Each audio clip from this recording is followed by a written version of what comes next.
They don't hit you with their fists. They don't raise their voice at first. They don't announce themselves as your enemy. Toxic people arrive quietly. They smile. They listen. They mirror your warmth back to you just enough to lower your guard. And then, over time, they begin to feed on something you didn't know you were offering: your reactions, your energy, your need to be understood. If you've ever walked away from a conversation feeling smaller than when you entered it, if you've ever replayed music, a single sentence in your mind for hours, if you've ever felt strangely guilty for protecting your music own peace, then you've already felt the hand of manipulation close around your throat, not in a way that chokes your breath, but in a way that tightens your world. There is a brutal truth most people refuse to accept. Toxic people do not destroy you by force. They destroy you by access. Music, they gain proximity to your emotions, and from that position, they shape your inner world without ever appearing to touch it.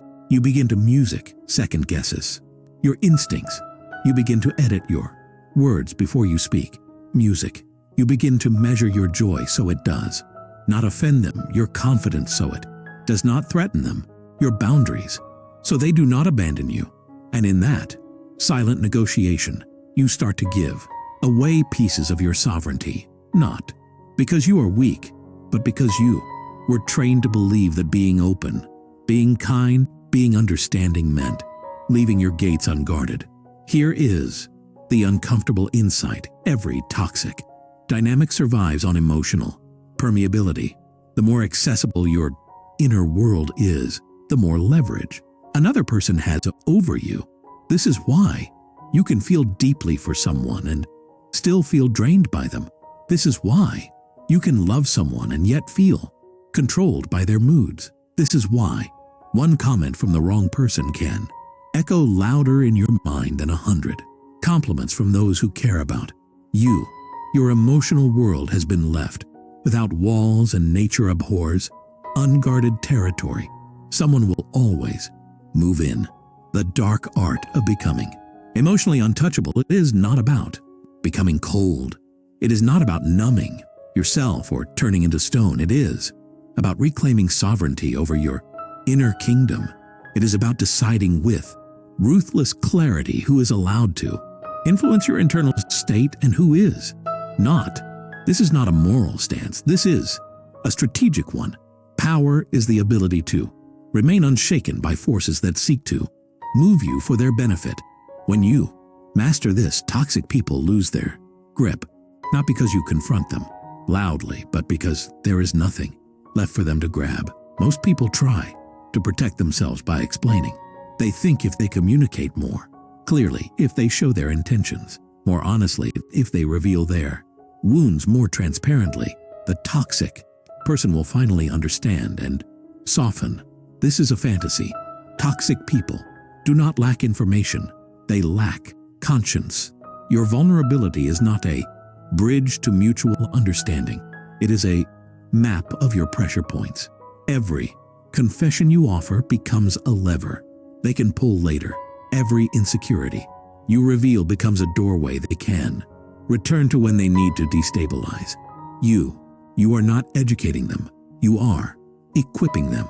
This is why the first step toward becoming emotionally untouchable is radical opacity. You do not owe anyone access to your inner weather, your thoughts, your fears, your plans, your doubts, your next move, your emotional fluctuations. These are assets. In a world where people trade influence like currency, information about your inner world is power handed over for free. The emotionally untouchable person learns to speak without revealing. They learn to answer without exposing. They learn to be present without being transparent. This does not mean you become deceptive. It means you become selective. There is a difference. Deception hides the truth. Selectivity protects it. Notice how toxic people probe. They ask questions that seem caring but feel invasive. They lean in when you mention a weakness. Music. They remember the moments when you were unsure of yourself. They bring those moments up later, disguised as jokes, disguised music as concern, disguised as reminders of who you really are. This is not accidental music. This is data collection. The emotionally untouchable person starves this behavior by becoming emotionally non-reactive in the presence of probing music. Short answers, neutral tone, calm eyes, no emotional spike. Music, no visible wound. Over time, the toxic person becomes bored. Predators lose interest. In prey, that music does not bleed when bitten. Think about the people in your life right now. What is the exact phrase someone has used to disguise their probing as concern or a joke? Drop it in the comments. Let's build a dictionary of their tactics so others can spot them. Coming, emotional untouchability actually goes way deeper than silence. Silence alone can be mistaken for weakness. True untouchability is an internal discipline. It begins with the refusal to let another person's behavior dictate your inner state. When someone disrespects you, your body wants to react. Your ego wants to retaliate. Your mind wants to replay the scene to construct arguments to prove your worth. This is the trap. The moment your inner world begins orbiting their behavior, they have already succeeded. You are no longer sovereign. You are reactive. Power shifts not when someone insults you, but when you carry the insult home and let it live rent-free inside your mind. There's a brutal elegance to emotional detachment. You witness without absorbing. You observe without internalizing. You register the behavior as information, not as a verdict on your worth. This requires training your perception to separate events from identity. A toxic person's cruelty is not a reflection of your value. It is a revelation of their strategy. They provoke to gain emotional movement. They destabilize to feel control. When you see this clearly, their behavior becomes predictable, and predictability drains its power. The emotionally untouchable person studies patterns, not personalities. They do not ask why the toxic person is the way they are. They ask how the toxic person operates. Here is a hard truth. You cannot heal a toxic person by staying emotionally available to them. You can only make yourself easier to exploit. Compassion without boundaries is self-betrayal. Understanding without distance is surrender. The dark art lies in learning to feel empathy without opening access. You can recognize someone's pain without allowing them to offload it onto your nervous system. You can acknowledge their struggles without volunteering to be their emotional landfill. You can wish them well without letting them stand close enough to poison your well. This shift often feels cruel at first, especially if you were conditioned to equate love with availability. You may feel like you are becoming selfish. You may fear becoming heartless. But what you are actually doing is withdrawing your life force from dynamics that feed on depletion. You are choosing conservation over sacrifice. You are choosing precision over chaos. And here is the paradox. The more emotionally untouchable you become, the more your presence gains weight. Your words land harder. Your silence becomes louder.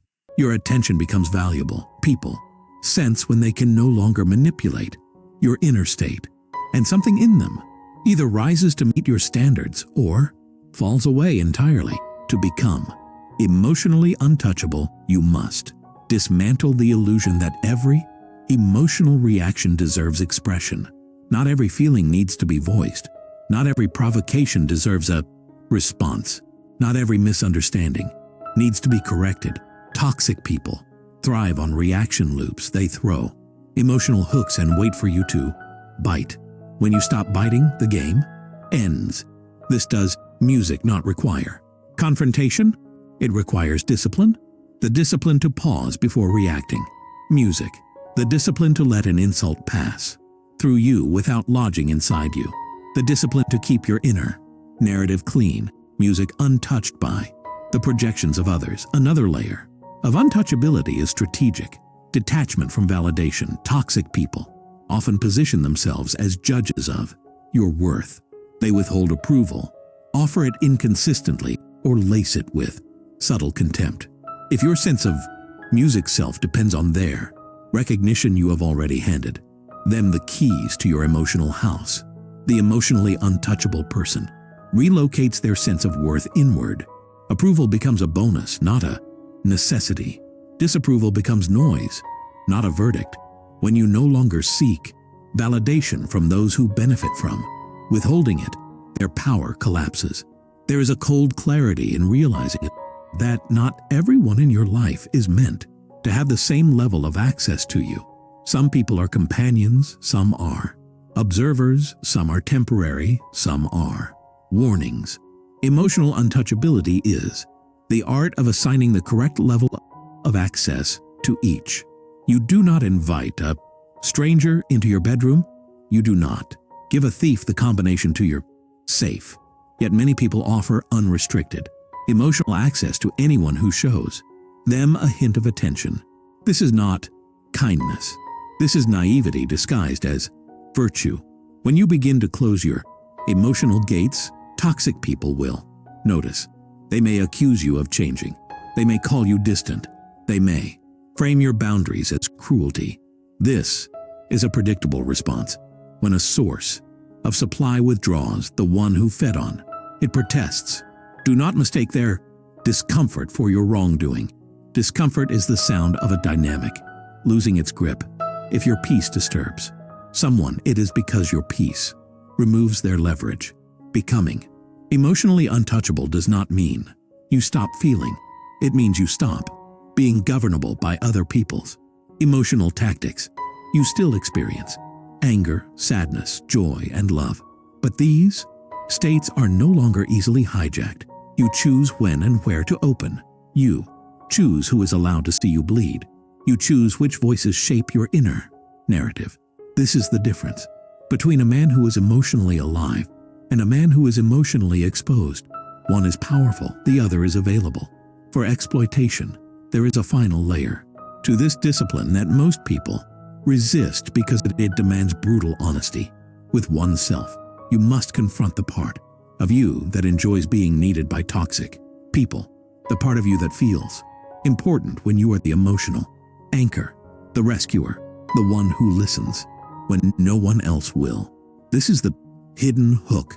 Toxic dynamics often survive not just because the other person is manipulative, but because you receive a subtle sense of significance from being their emotional refuge.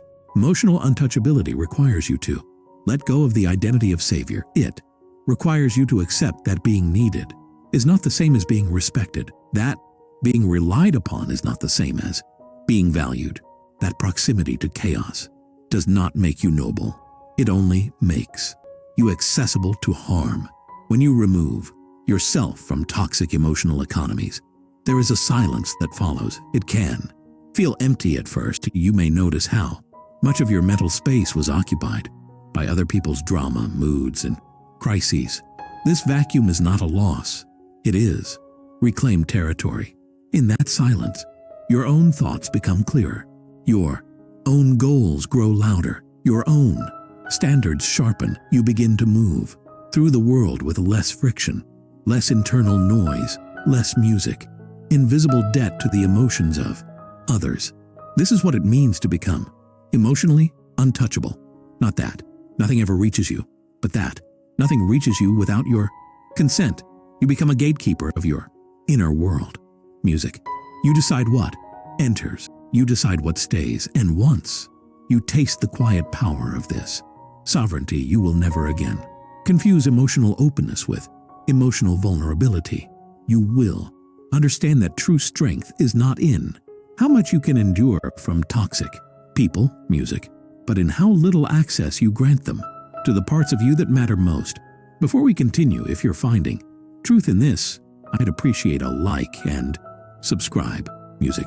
And if you'd like to hear more of me, head over to truthfully.io. Link is in the description. Your inner world is a territory, music, and territory that is not defended is eventually occupied. Most people imagine defense is aggression, confrontation, dramatic speeches, or cutting people off with explosive music finality. That kind of defense is loud, emotional, and predictable. It creates theater, not security. The emotionally untouchable approach is quieter and far more dangerous to those who rely on access to you. It is the discipline of emotional non-cooperation. You stop participating in music, dynamics designed to drain you. You stop offering reactions as entertainment. You stop providing emotional labor to those who have proven they will not respect it. Music. Watch how toxic people escalate when their usual tactics fail. When they can no longer provoke anger, they attempt guilt. When guilt no longer works, they attempt pity. When pity fails, they attempt to rewrite music history. They will remind you of favors they once did for you, of times they were there when you were weak, of sacrifices they claim to have made. This is not memory. This is leverage disguised as nostalgia. The emotionally untouchable person sees through this. They recognize that genuine care is not a debt that must be repaid with lifelong access. Care given with strings attached was never care. It was an investment waiting for a return. One of the most potent shifts you can make is to become outcome independent in your interactions with toxic people. Most manipulation works because you want a certain outcome, their approval, their understanding, their apology, their change. This desire hooks you into emotional bargaining. You tolerate disrespect in the hope of future harmony. You explain yourself repeatedly in the hope of being seen accurately. You compromise your boundaries in the hope of keeping the peace. Outcome. Independence dissolves this trap. You enter interactions without needing them to transform, agree, or validate you. You observe what is not what you wish it to be, and because you are no longer emotionally invested in changing them, their behavior loses its power to destabilize you. There is a strategic cruelty in clarity. When you see someone clearly, you no longer romanticize their potential. You stop negotiating with who they could be and start responding to who they are. Toxic people often survive on the benefit of imagined futures. You stay because you believe they will become better. You endure because you believe your patience will awaken their conscience. You remain emotionally open because you believe your understanding will heal them. This is not hope. This is self-sabotage dressed as virtue. The emotionally untouchable person lets go of the fantasy of transformation. They deal in present behavior only, patterns, not promises, actions, not explanations. Another key to untouchability is emotional pacing. Toxic people rush intimacy. They accelerate disclosure. They create a sense of urgency around connection. This speed is a tactic. Rapid closeness creates rapid access. When you move slowly, when you reveal yourself in layers over time, when you allow trust to be built through consistent behavior rather than emotional intensity, you deprive manipulators of the music speed they need to entangle you. Emotional pacing is not coldness, it is strategic patience. You do not pour your inner world into someone who has not yet demonstrated the capacity to hold it without contaminating it. You will notice that emotionally untouchable people are rarely in dramatic conflicts.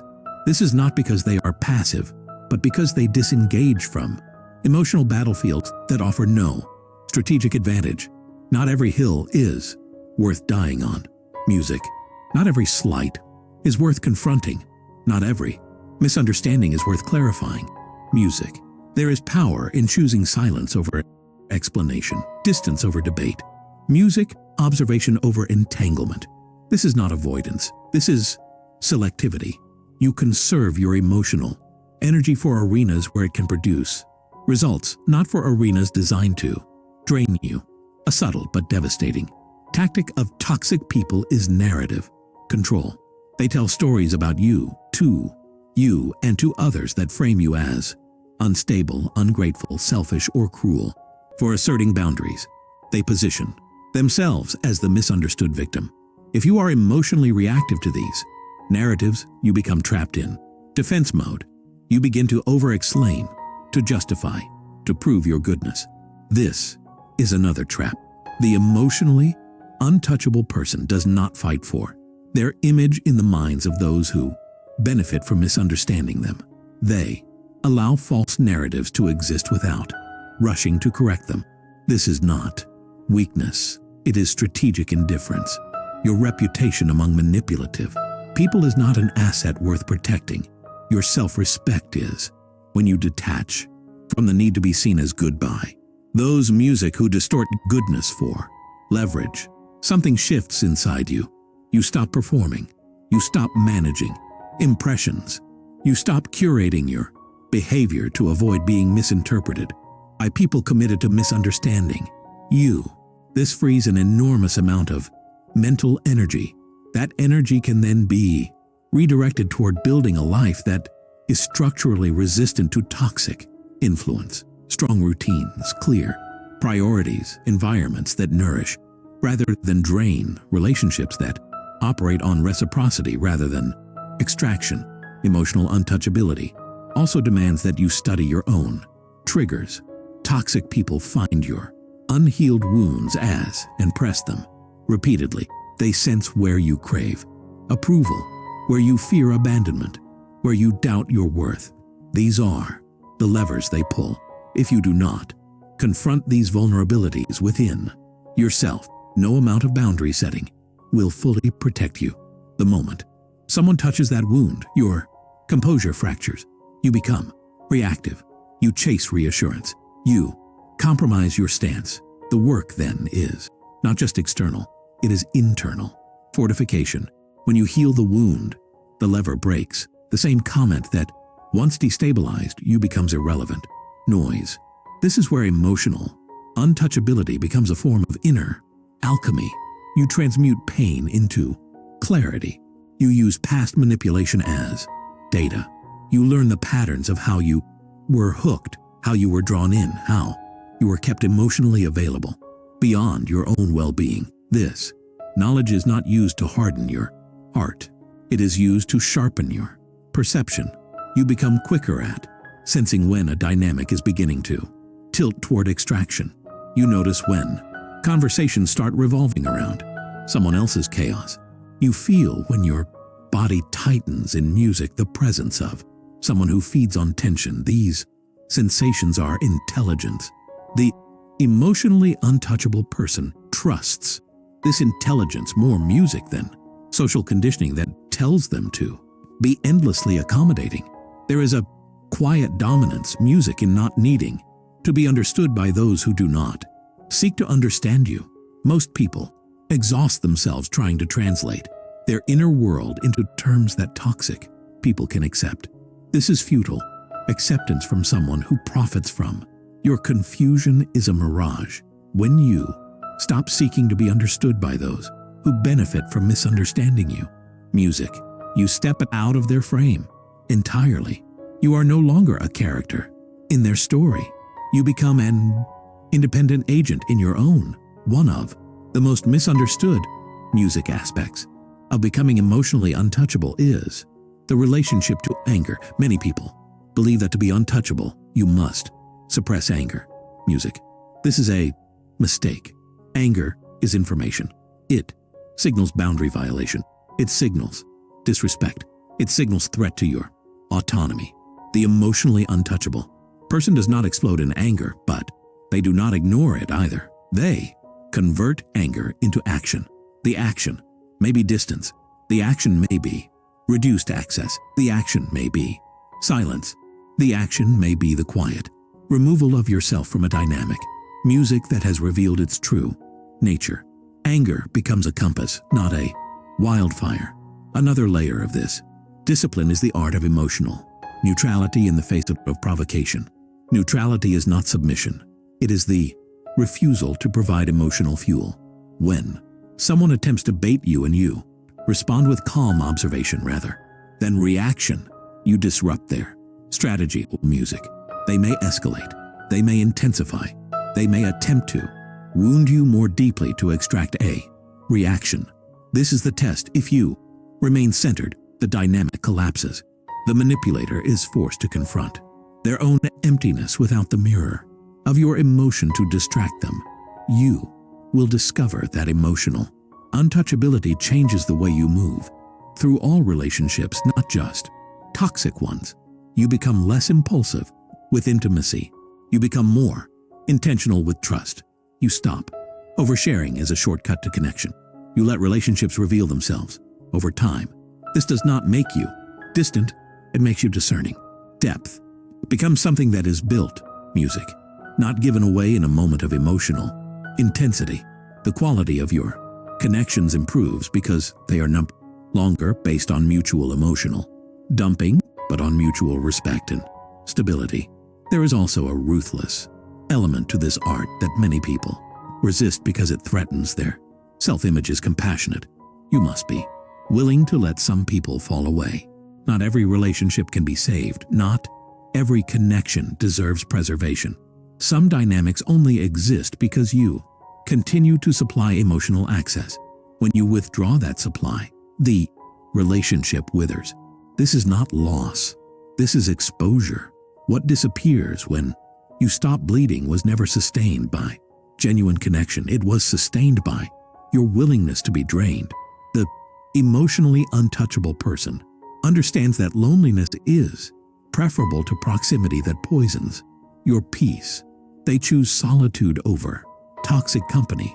They choose inner quiet over emotional noise. This choice is not made in bitterness. It is made in clarity. When you have tasted what it feels like to move through your day without carrying someone else's emotional weight, you realize how heavy that weight always was. You realize how much of your life was spent managing moods that were never yours to manage. As you practice this discipline, your nervous system begins to recalibrate. You become less reactive. Music. Your baseline becomes calmer. You stop anticipating conflict in every interaction. You, music, stop bracing yourself for emotional turbulence. This calm is not fragile. It is the byproduct of boundaries consistently honored. Toxic people sense this calm music and often respond with confusion or contempt. Calm in the presence of manipulation music feels like defiance to those who rely on chaos to maintain control. At a certain point, you may notice that toxic people stop approaching you altogether, not because you announced your boundaries, but because your presence no longer offers emotional reward. You do not mirror their volatility. You do not engage in their dramas. Music. You do not provide the emotional spikes they crave. This is the silent victory of emotional untouchability. You have not defeated them in combat. You have made yourself irrelevant to their strategies.